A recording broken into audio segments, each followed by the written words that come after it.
La noche que Londres más recordó comenzó bajo un dosel de candelabros temblorosos, cuando la luz de las velas temblaba como un aliento sobre el cristal y los violines lloraban por un amor muerto hacía mucho tiempo. La nieve se apretaba contra las altas ventanas de la casa de Vincure, blanqueando el mundo más allá y sellando la ciudad en un silencio que hacía que el escándalo sonara más fuerte. Dentro, la temporada se había abierto en desafío a la adversidad. Sedas contra el hambre, champán contra la desesperación. Y en medio de ese brillo frágil se encontraba Lady Eleanor Pembroke, cuya misma quietud parecía un acto de valor. Su vestido, de un rosa pálido con el dobladillo desvanecido, llevaba la marca discreta de las cuidadosas alteraciones de una costurera. Pocos notaban tales cosas, pero en los ojos implacables de la alta sociedad londinense, un vestido rehecho era confesión suficiente. La influencia de su padre, antes formidable en el Parlamento, había menguado desde su desafortunada disputa con el difunto duque de Bitthorpe. Los Pembroke seguían siendo invitados a todas partes, pero ya no eran del todo bienvenidos. Eleanor había aprendido a moverse entre el ajetreo de las conversaciones como quien atraviesa una escarcha, cada respiración cuidadosa, cada paso preservando la dignidad antes de que se quebrara. Aquella noche no buscaba más que un momento de paz. Su prometido, Lord Howbridge, había prometido anunciar la fecha de su boda.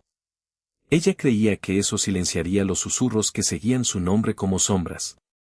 Sin embargo, cuando la orquesta se elevó, lo vio acercarse, no con ternura, sino con ese aire de crueldad vacilante peculiar de los cobardes que saben que están a punto de herir. Lady Eleanor, dijo, inclinándose lo bastante bajo para parecer galante, aunque sus palabras estaban afiladas por una indiferencia ensayada. Las circunstancias me obligan a renunciar a nuestro compromiso. La situación de su familia hace imprudente cualquier alianza posterior. Un silencio cayó a su alrededor, extendiéndose como tinta sobre el lino. La condesa de Dorling giró la cabeza. Un abanico se detuvo en el aire. Los labios de Eleanor se entreabrieron, pero no salió sonido alguno. Hizo una reverencia, como exigía la costumbre, aunque sentía las rodillas debilitadas bajo el peso de la humillación. «Le deseo felicidad, milord», dijo al fin, con la voz pareja y el corazón en pedazos. Lord Albridge se inclinó de nuevo, aliviado de que ella no hubiera montado una escena. Se alejó. La orquesta continuó tocando y las risas se reanudaron, bajas, envenenadas, íntimas. Fue en ese instante cuando se abrieron las puertas para admitirlo. El duque de Bitthorpe había regresado del continente, y con él llegó un silencio más completo que cualquier música. Alto, severo, envuelto en negro como si aún estuviera de luto, Adrian Blackwell recorrió la sala con ojos del color del acero de una tormenta. Se decía que había combatido en España, perdido amigos en el barro de Waterloo y heredado tanto el título como el escándalo tras la muerte de su padre. Nadie se atrevía a hablar del juicio que había destruido el nombre de su familia, salvo para decir que había sido obra de Sir Reginald Pembroke, el padre de Eleanor. Ahora, la hija de ese mismo Pembroke estaba abandonada en el centro del salón de baile, su reputación desangrándose en silencio sobre el mármol. Adrien la vio. Un destello, algo entre satisfacción y sorpresa, cruzó su expresión. El destino, al parecer, tenía sentido de la simetría. Avanzó entre la multitud con la fácil autoridad de un hombre acostumbrado a la obediencia. Las conversaciones se interrumpían, las cabezas se volvían. Cuando llegó hasta ella, se inclinó con perfección y precisión y le extendió la mano. Lady Eleanor, dijo, con la voz baja, cada palabra pesada como si le costara hablar. ¿Me haría el honor de concederme este baile? Ella dudó. Todas las miradas de la sala se posaban sobre ella. Negarse confirmaría su ruina. Aceptar invitaba a un peligro de otra índole. Sin embargo, sus ojos no contenían burla, solo una terrible calma, como si su respuesta ya estuviera predicha. Sería un honor, su gracia, murmuró, colocando su mano en la de él. Su guante estaba frío. Comenzó el vals. Se movieron juntos por el piso bruñido, dos exiliados unidos por las circunstancias. Ella sentía su poder en la precisión de sus pasos, la mesurada contención de un soldado que aún desaprendía el mando. Él la observaba no como un pretendiente, sino como quien estudia la línea del enemigo, buscando debilidades, buscando la verdad. Se porta con valentía, dijo en voz baja mientras giraban bajo el candelabro. Tengo poca elección, respondió ella. Al mundo le gusta mirar cuando alguien cae. Una leve sonrisa rozó su boca. En efecto. Sin embargo, a veces es útil dejar que vean solo lo que uno permite. Ella levantó la mirada, sorprendida por la extraña gentileza bajo sus palabras. Había, pensó, dolor en su mirada, antiguo, disciplinado, pero vivo. Y aunque no habría sabido nombrarlo, él también sintió el primer asomo de duda. La venganza que había cargado a través de fronteras nunca había contemplado a ella. Cuando terminó el baile, los aplausos se dispersaron por el salón, inciertos de si se burlaban o admiraban. Adrien inclinó la cabeza y soltó su mano con deliberado cuidado. Valor, dijo suavemente, tan bajo que solo ella pudo oírlo. Le servirá mejor que el amor. Luego se fue, desapareciendo en el mar de rostros, dejándola temblando y desconcertada. A su alrededor la música volvió a elevarse, aunque ella ya no la oía. Permaneció donde él la había dejado, respirando el leve aroma de su presencia, humo, cuero y algo aún más frío. Al otro lado de la sala, los susurros comenzaron de nuevo. El duque frío ha regresado. Bailó con la deshonrada muchacha Pembroke. Sonrió. Para cuando Eleanor llegó a su carruaje, la nieve caía espesa. El mundo más allá de las lámparas se desdibujaba en un silencio pálido. Dentro del carruaje se permitió una sola lágrima. Cayó sobre su guante, oscureciendo la seda, y desapareció tan rápido como llegó. Muy por encima de la ciudad, el humo se enroscaba desde las chimeneas de la casa Vitorp. Adrien permanecía frente a su ventana, observando cómo se reunía la tormenta. Se decía a sí mismo que apenas había dado el primer movimiento de un juego largo tiempo aplazado. Que la caída de los Pembroke sería el último capítulo de la humillación de su padre. Sin embargo, bajo aquella fría convicción se removía algo indeseado, el recuerdo de cómo su voz no se había quebrado cuando debía, de cómo había enfrentado la vergüenza con gracia en lugar de furia. Se sirvió una medida de brandy y la dejó arder en su garganta como si pudiera cauterizar el pensamiento. Afuera la nieve se espesaba, susurrando contra el cristal. En toda venganza hay un momento en que el corazón se detiene, inseguro de si persigue la justicia o apenas las sombras. Para el duque de Vitorp aquella vacilación había comenzado, silenciosa como una sola lágrima sobre la seda, invisible, pero ya imparable. Los días posteriores al baile de Devincourt se desenvolvieron bajo un cielo de gris incesante.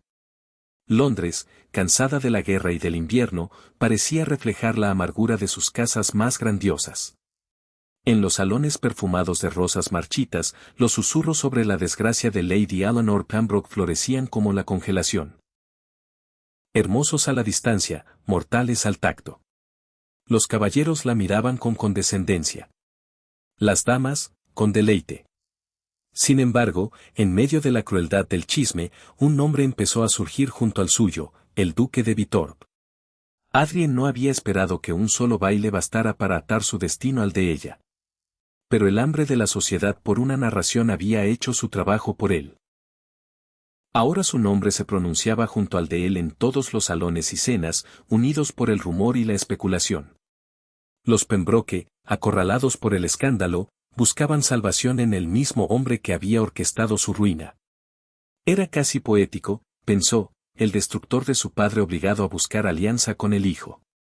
Cuando llegó la invitación de Sir Reginald Pembroke, la diversión de Adrien solo se templó con la ironía. Aceptó, sabiendo exactamente qué daría de sí la reunión. La casa de los Pembroke en Grosvenor Square mostraba las marcas de una grandeza anterior, las alfombras gastadas, la plata sin pulir. Sir Reginald lo recibió con la cuidadosa cortesía de un hombre a la vez orgulloso y desesperado. Eleanor estaba presente, de pie junto a la chimenea, su compostura tan precisa que podría haber sido una armadura. Su gracia, dijo ella suavemente, haciendo una reverencia con una gracia que le costaba caro. Lady Eleanor. Su inclinación fue mesurada, su tono ilegible. Parece que la sociedad se ha vuelto imaginativa. La sociedad se vuelve imaginativa cuando se aburre, respondió ella, sosteniéndole la mirada. Yo soy su última diversión. Su padre se aclaró la garganta, incapaz de soportar la agudeza de su honestidad. No necesito hablar con rodeos, su gracia. Conoce la posición en que nos encontramos. Sí, si pudiera concertarse algún entendimiento entre nuestras familias, su voz flaqueó. La expresión de Adrien no cambió. Se refiere al matrimonio, presume. La cabeza de Eleanor se giró bruscamente hacia él, pero él no la miró. Una unión, tartamudeó Sir Reginald, calmaría las habladurías, restauraría la propiedad y redimiría el nombre de mi hija. Adrien terminó la frase. Las palabras quedaron en el aire como humo. El color abandonó el rostro de Eleanor. Sin embargo, no retrocedió. Habla como si yo fuera una deuda que hay que pagar, dijo. Su mirada se desplazó hacia ella, firme y fría. Tal vez todos somos deudas, Lady Eleanor. Deudas contraídas por las elecciones de nuestros padres. El silencio que siguió fue sofocante. Al fin Sir Reginald murmuró su acuerdo, demasiado consciente de su propia culpa para protestar. El duque se marchó poco después, su oferta hecha, su victoria completa, o así lo creía. Aquella noche llegó a la casa de los Pembroke una pequeña caja. Dentro yacía un colgante de plata y ónix, grabado con el escudo de Vitorp. No lo acompañaba ninguna carta, solo la tarjeta del duque. Eleanor trazó el escudo con la yema del dedo, incierta de si significaba protección o posesión. Aún así, cuando su padre insistió en que aceptara la propuesta, no se resistió. Alguna parte de ella, quieta y agotada, había dejado de creer que su propia voluntad importara. El anuncio de su compromiso se hizo público en el transcurso de la semana. La alta sociedad estalló en fascinación. Algunos lo llamaron caridad, otros, estrategia. Los Pembroke parecían restaurados al favor, y la fría nobleza del duque adquirió un aura de caballerosidad.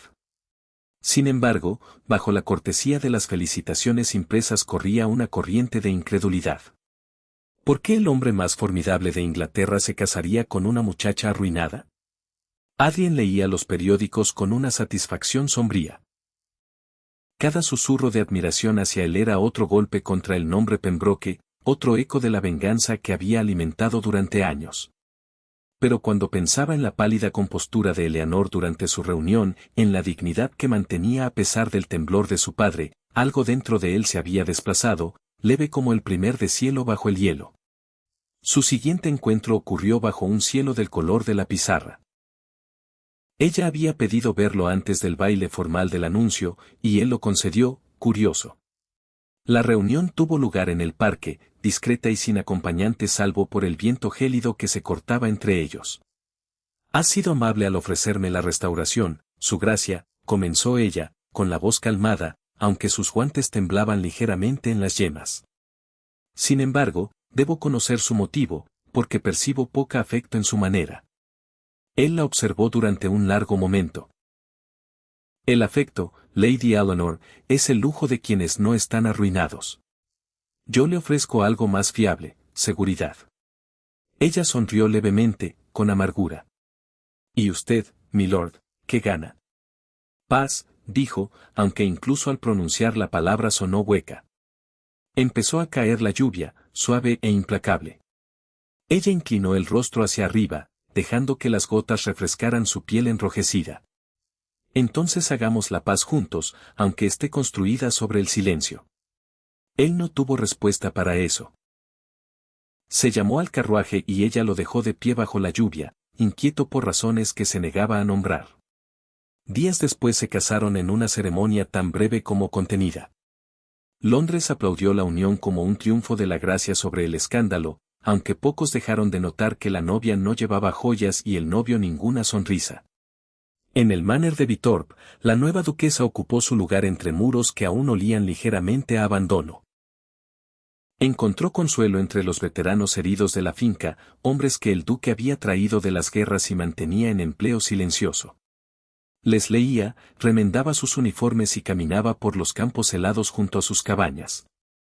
La noticia de su bondad se extendió entre los sirvientes, e incluso el mayordomo del duque se halló hablando de ella con respeto.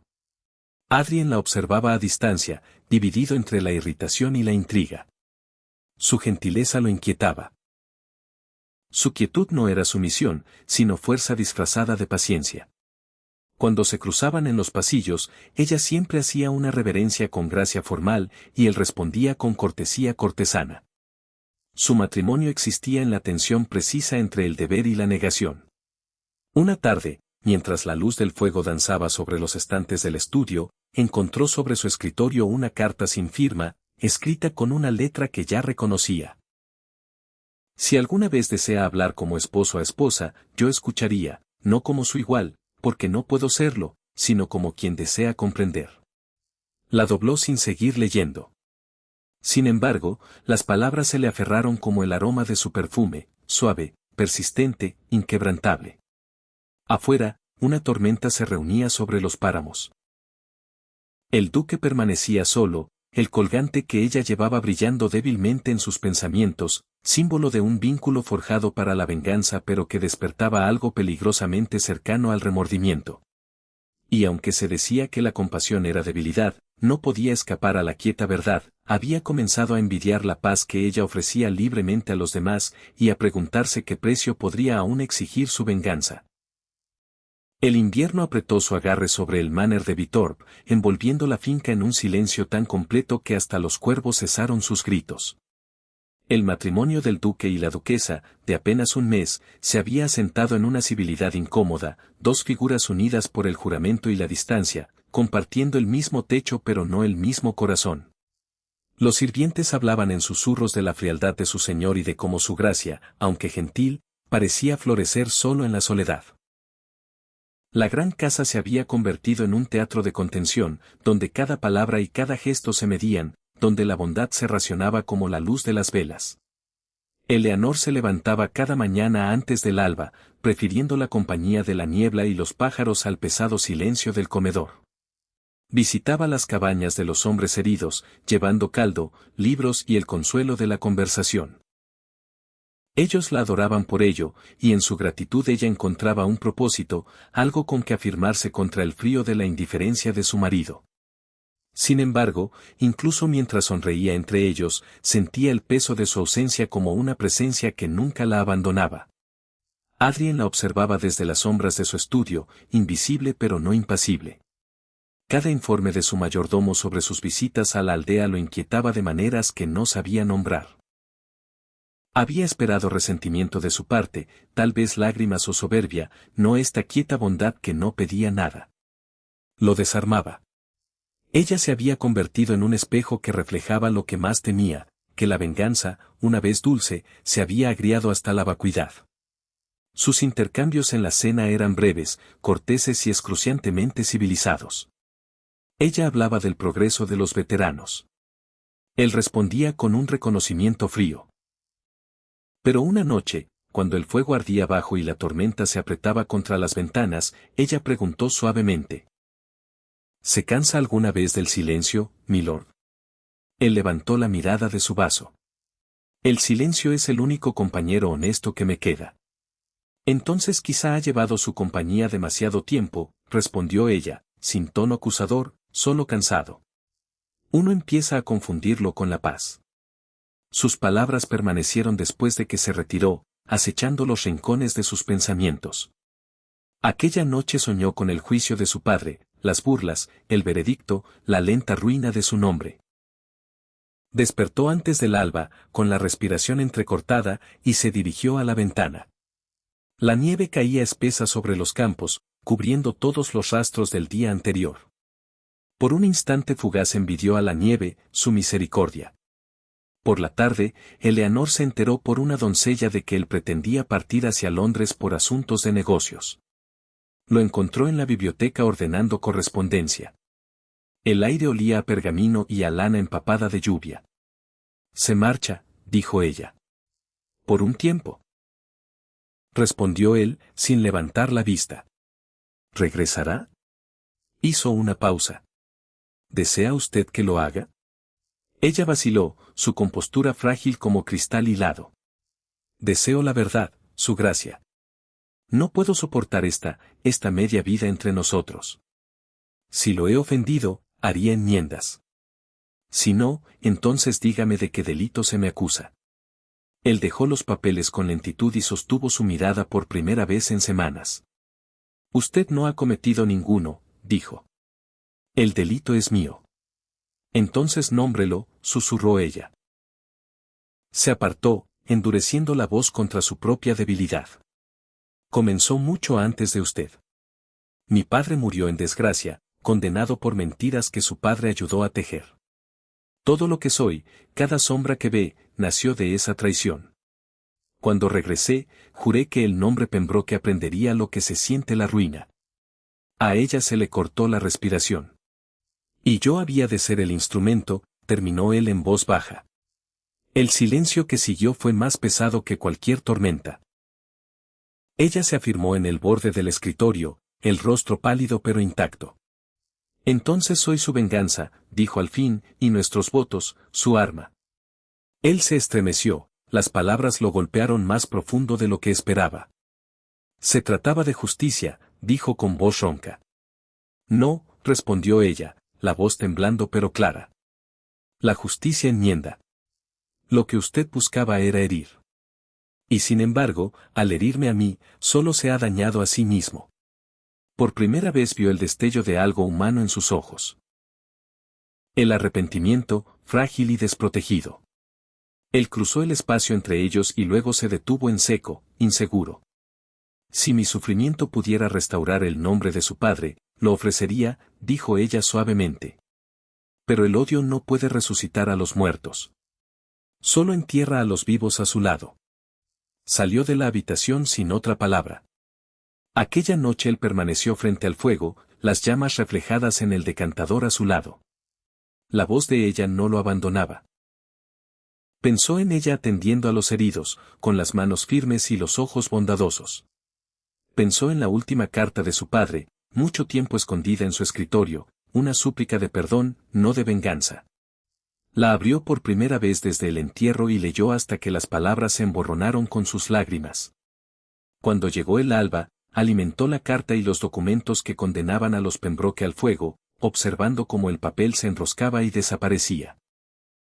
Más tarde, mientras la nieve caía sobre el patio, Eleanor lo encontró afuera, con el abrigo desabrochado y el aliento formando fantasmas en el frío. Se va a enfermar, dijo ella, acercándose. Creí que ya me había convertido en todo lo enfermo que un hombre puede ser, respondió él en voz baja. Algo en su tono la ablandó. Entonces empiece de nuevo, Adrien, dijo ella, usando su nombre por primera vez. Empiece con la verdad. Él la miró, asombrado por la ternura de su voz. La verdad. Repitió. Que los dos estamos rotos, dijo ella, pero quizá no más allá de la reparación. Por un momento ninguno se movió. Luego él inclinó la cabeza, no en victoria, sino en rendición. Es usted una curandera cruel, milady, murmuró. Porque hace que un hombre anhele lo que no merece. Ella sonrió levemente, con lágrimas brillando en los ojos. Merecer tiene poco que ver. El viento se levantó, llevando entre ellos el aroma de la nieve y la ceniza. Él tomó su mano, la rozó con los labios y la dejó caer. Cuando volvió a hablar, su voz era apenas más que un voto. Iré a Londres, dijo, no para destruir, sino para enmendar lo que pueda.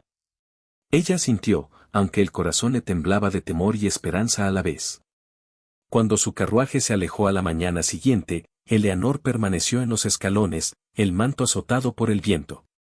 En algún lugar profundo de ella el amor había comenzado, quieto, reacio y completamente más allá de su voluntad. Y mientras el horizonte se lo tragaba, comprendió que el perdón, una vez concedido, ya no podía reclamarse.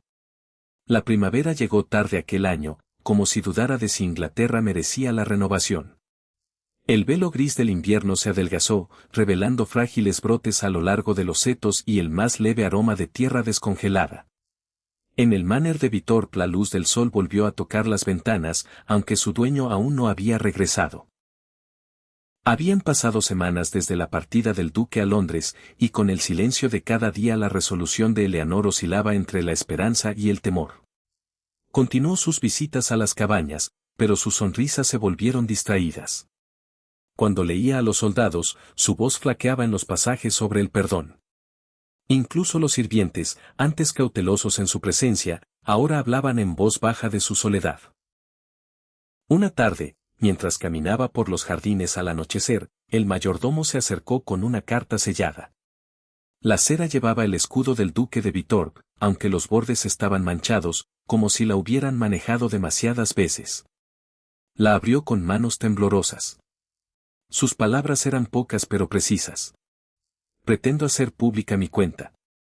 Cuando vuelva a oír mi nombre, será en la verdad, no en el rumor. Pase lo que pase, recuerde que fue su valor lo que me enseñó a ver. Adrien.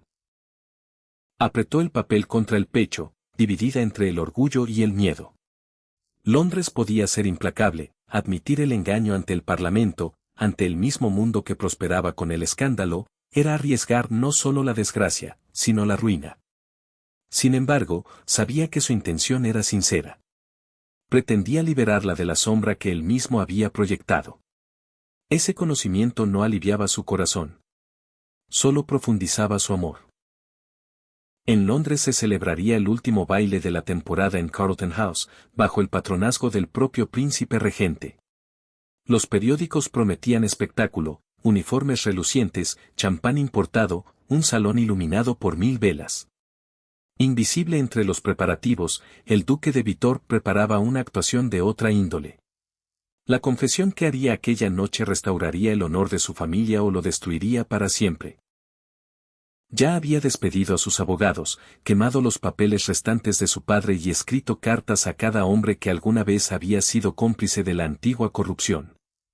Cuando se miró al espejo, no vio venganza, sino cansancio y un leve reflejo de la mujer cuya misericordia lo había deshecho.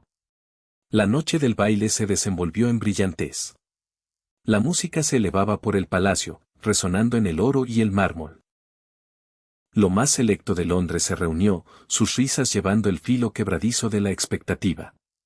Cuando Adrien entró, la conversación flaqueó. Su reputación, hasta entonces intocable, lo precedía, y los susurros se extendieron por la asamblea como el roce de la seda.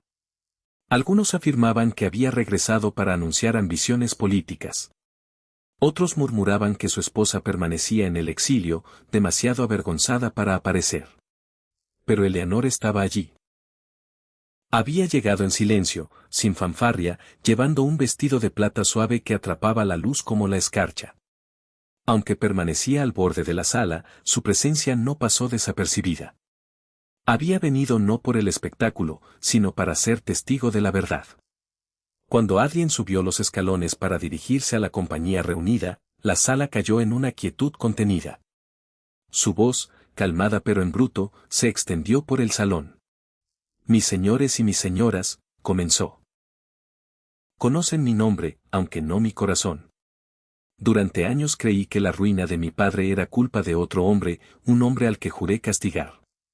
En esa creencia agravié a una inocente, y al buscar justicia me convertí en la misma crueldad que despreciaba.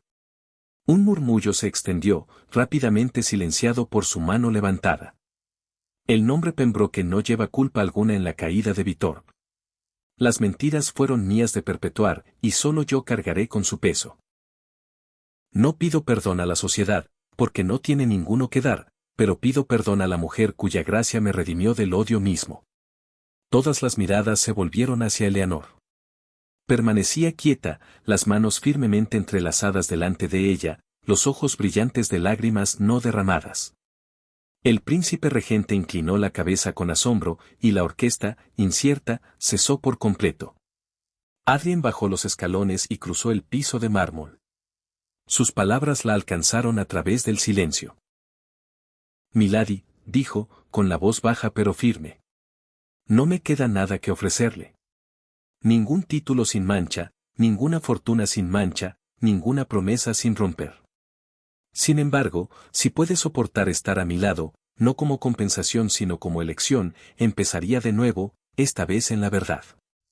Los labios de Eleanor temblaron, pero su mirada no vaciló.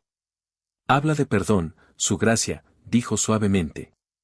Entonces concedámoslo ambos y vivamos en lugar de permanecer en el pasado. Él inclinó la cabeza, la emoción al descubierto, y tomó su mano. Los suspiros se extendieron por el salón, seguidos de aplausos, primero tentativos y luego creciendo en admiración genuina. Lo que había comenzado como escándalo terminó en algo más raro, la sinceridad. Afuera empezó a caer la lluvia, suave como una bendición.